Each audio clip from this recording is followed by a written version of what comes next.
SimCity. If you ask me about computers and video games I like the most, although my old LucasArts adventure games pop right up, along with the first-person shooters for men with balls of steel, if I have to pick one game that changed my life, that game would be SimCity. Developed by Maxis and published by Broderbund in February of 1989.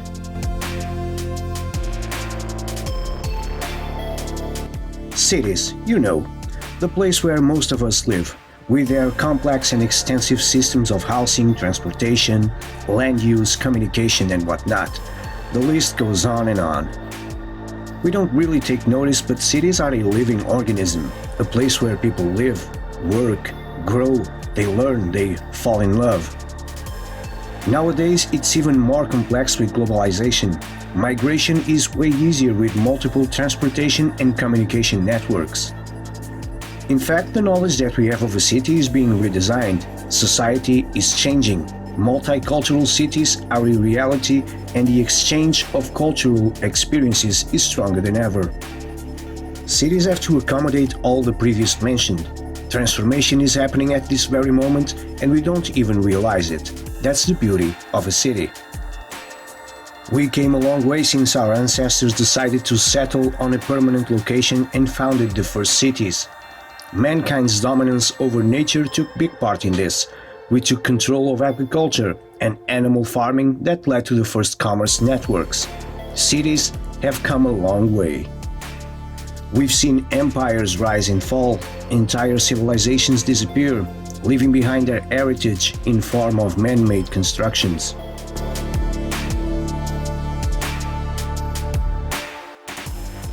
By this time you're probably wondering, what does all this have to do with SimCity? Well, everything. You see, people have been fascinated by the way cities work and grow since the beginnings of time. I'm no different. I love to see movement, see people getting around, minding their business, going to work, taking a walk, always running around in the rush that is today. I was always fascinated by this. Even as a young lad, I liked it. Some of my best work at school was about ancient civilizations and their legacy. But I didn't have something to put all this fascination into practice. Sure, I had my books and video cassettes from National Geographic, but that was just for reading and watching. I couldn't interact with it. This is where SimCity comes in with its city simulation.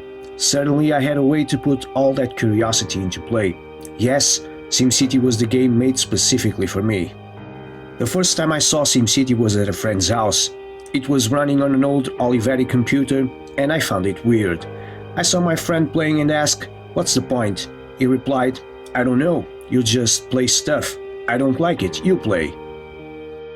The keyboard and mouse was passed on to me, and it was like passing a book which contained the true meaning of life. I was immediately drawn into it. I was building a city. I was in control of what was going on, and the game got more complex as I dug deeper and deeper. I was in charge of housing, transportation, taxes, everything we take for granted, but somebody is working at it, making sure it all works out for us. "Does it have an end? What's the objective?" asked my friend. "Cities have no end," I replied, pretending that I knew what was going on. I didn't, and I also didn't care. I have found my special game, and I wanted to build my perfect living city.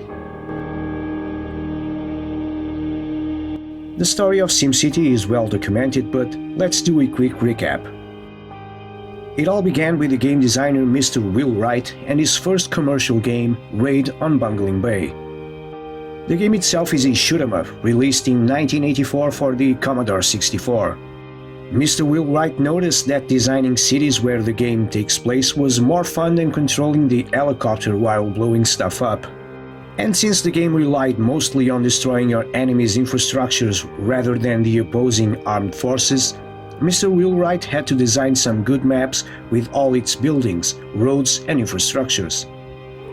He applied numerous urban planning techniques and theories while getting some valuable info on MIT professor Jay Forrester's work on system dynamics. After working around and maturing this idea of city building, Mr. Will Wright had a new game completely ready to launch, a game which he named Micropolis, with polis meaning city in Greek. No publisher was willing to bet on Micropolis, so something like a year later, Mr. Wheelwright joined forces with businessman Jeff Braun, who had founded a very small company called Maxis Software in 1987.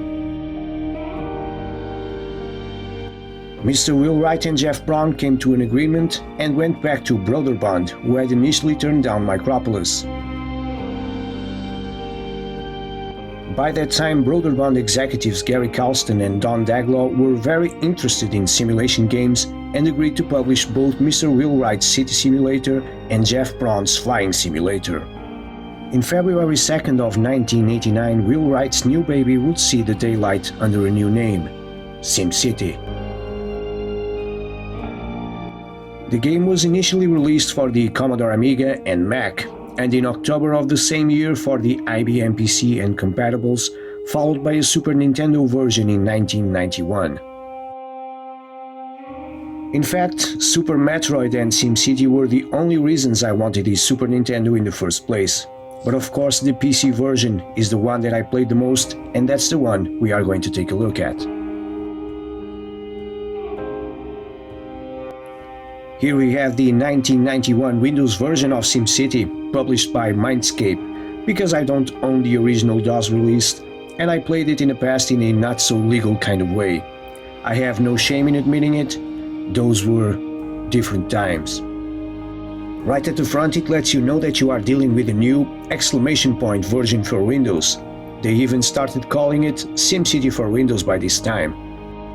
And at the back it tells you to design and build the city of your dreams, along with some screenshots of the different versions of the game: IBM EGA, Amiga, Mac 2, and of course the new and improved Windows version. SimCity is alive!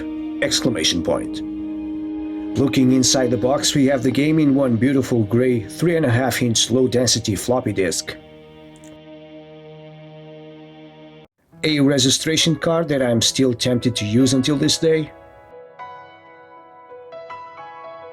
A substantial black and white manual covering all sorts of different things like running the game at a whopping 800 by 600 in Super VGA mode, letting you know that the title screen now presents Maxine the cow, like in Max's Maxine. A tutorial to let you know all of the new Windows features, and a brief history of cities and city planning by Cliff Ellis, where you get an intro to history and all the troubles of running a city, like networks, buildings, open spaces, and economy. Last but not least, a reference card with a few references on running the game and playing the game.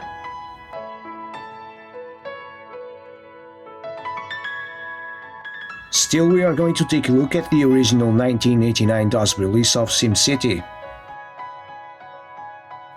which starts by showing the settings program, where we can set things like graphics, control device, and sound type. Of course, we're going to go with VGA high-resolution 16-color graphics and the classic PC speaker internal sound. This is the proper way to play SimCity. And SimCity starts off at the main menu where three options are available: start a new city, load a city that you have previously started, and select scenario from a number of pre-configured scenarios to play. Without further ado, let's start a new city. Let's name our city with a good name and choose the gameplay level. This not only affects the amount of money at your disposal, where you barely have any money to start the game if you choose hard, but the difficulty itself, with constant disasters going on and people getting upset about everything. So let's ignore this hard mode and go with a pleasant journey, easy mode. This creation map screen always pleases me. Seeing that rendering takes me back to a better time, a time of innocence, of playing games with real human beings by my side, a time where I didn't care about the problems of life. Although, I did care about dealing with the problems of my perfect city in SimCity. SimCity, when compared to its successor, SimCity 2000, is way more simple. You start by placing a power plant to give power to the masses, with the option of coal and nuclear. You then start laying zones, residential zones to house new inhabitants, commercial zones where people can go shopping, and industrial zones to create jobs and an important source of income to your budget. Dealing with crime and fire hazards is just as simple as placing police in fire stations so often. And if something like a city fire starts off, you can simply demolish the surrounding buildings and it won't spread no more. For transportation, you have two main options, roads and trains. Sims can be very picky about their transportation, and this is one of the things that SimCity does very well in my opinion. Dealing with population movements within the city, a good network of roads and railroads well funded is essential for the success of your city. In the leisure department, you're restricted to stadiums and small parks because that's the only kind of entertainment that The Sims knew back in 1989. Yes, The Sims. You can also build some seaports and airports, the first one being very important to the growth of your industry and the second for quick traveling of your Sims. In SimCity you don't have to worry with stuff like water, pollution, education, garbage treatment, open spaces, green zones, and the list goes on and on. You basically keep an eye on the bottom left graph that shows what the city needs at any given moment and try to keep up with the demand. Of course, you also have to do some politics. In the top part there's a menu named Windows, not the Windows from Microsoft, but the Windows from Maxis. In this menu you can access options like graphs, where you can keep an eye on your population number, crime, cash flow, industry, or pollution. You can access your budget to set taxes you're charging and the amount you want to allocate on transportation, police, and fire departments. The goal is to keep, of course, a positive income between what you are spending and the amount you are collecting. You want a positive cash flow each year and growing with time. You can also see your current evaluation. This is the public opinion your Sims have of their mayor, and you want to keep it positive. Unless you want to rule like a dictator, which you can also do if you please. They also point out what seem to be the worst problems, and it's normally taxes and crime that the Sims complain about. So, build some more police stations and lower taxes if possible, of course. There's also an always satisfying menu, Disasters, where you can cause all sorts of bits and bytes humanitarian crises. Like fire, floods, plane crashes, tornadoes, earthquakes, and the classic not Godzilla attack, while making the Sims run for their lives. They gotta do something.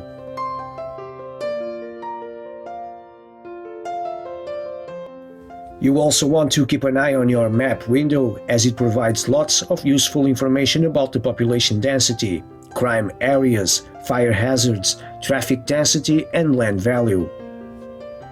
This provides info about the areas where your action is needed the most. You have a highly traffic density area, try and build more access to it.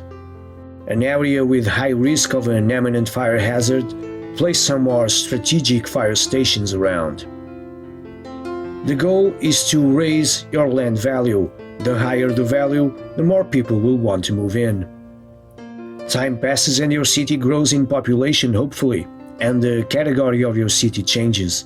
More people, more responsibilities, and you keep repeating the same process.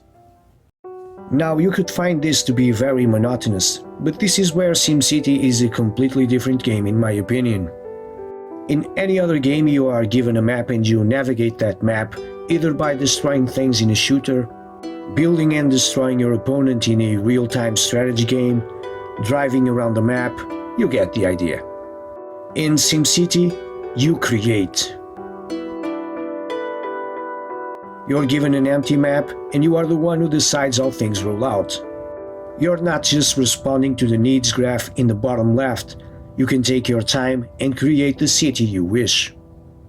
In the majority of games the player is mostly causing destruction, but in SimCity it is the exact opposite. The player is constructing, creating.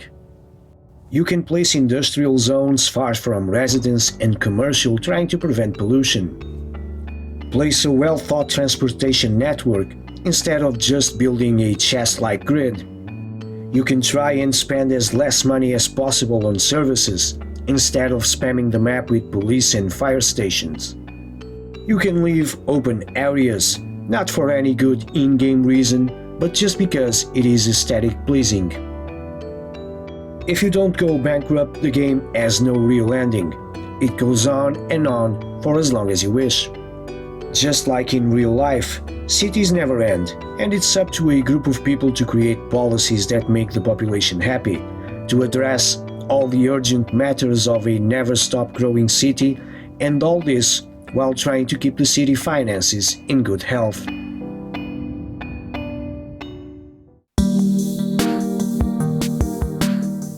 I just love SimCity and the things it does.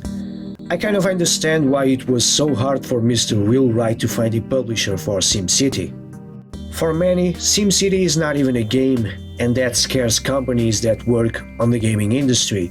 Nevertheless, the initial setbacks, SimCity became a thing. And what a thing. When the game got around its initial difficulties, it started to be praised by the media and the industry. SimCity was a revelation in the video game market and spawned a new generation of games and inspired numerous game developers. The game was unique. Not only could it be played for hobby and leisure, but the learning possibilities were also there. This was recognized by media like the New York Times and Time magazine. Educators also used SimCity during classes as a tool and not a game. Urban planners used it for testing ideas and present them in a graphical form.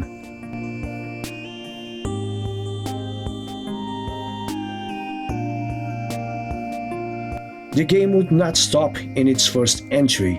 In 1993, Maxis released SimCity 2000. Improving in all aspects of gameplay, SimCity 2000 took the city building experience to a whole new level. Besides the standard version, others were released like the Special Edition, the CD Collection, and the Network Edition. SimCity 2000 stays until this day my favorite PC game of all time, and I still carry with me a portable version on a pen drive. In 1999, SimCity 3000 was released. This was the first entry to the game after Maxis was purchased by Electronic Arts. Still, the game was created by Maxis and EA was left for distribution only. There are also entries like SimCity 4 and Societies that we are not going to talk about, and SimCity 2013 that I can't even remember that existed.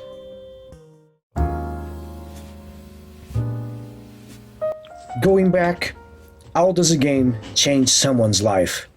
Well, for me as a child, I always liked Legos and creative toys like that.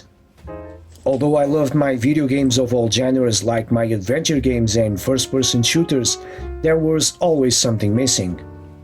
Something to bring back that feeling of creating stuff as a young child playing with toys, but in the form of a video game. SimCity did just that. It all goes back to hundreds and hundreds of hours playing SimCity.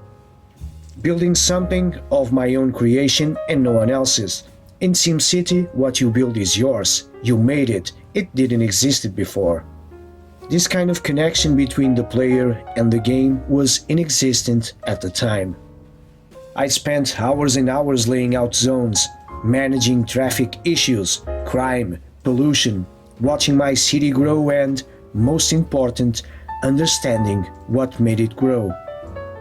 I love computers, and with a background that started on computer engineering, at some point in my life I considered the chance of going to architecture. But it wasn't just about buildings, it was about people. We as humans, as a society, tend to transform our surroundings as it better suits us. But our surroundings also dictate what kind of transformations can happen. It's a two-way relation between people and space. This led to my current job. I work for my city. My job is to talk to people all day and help with permits and regulations to build a house or a business. So I ended up in sociology, studying society itself and things like urban sociology and migrations, the way people build each and every space in their lives as something of their own. Yes, SimCity changed my life.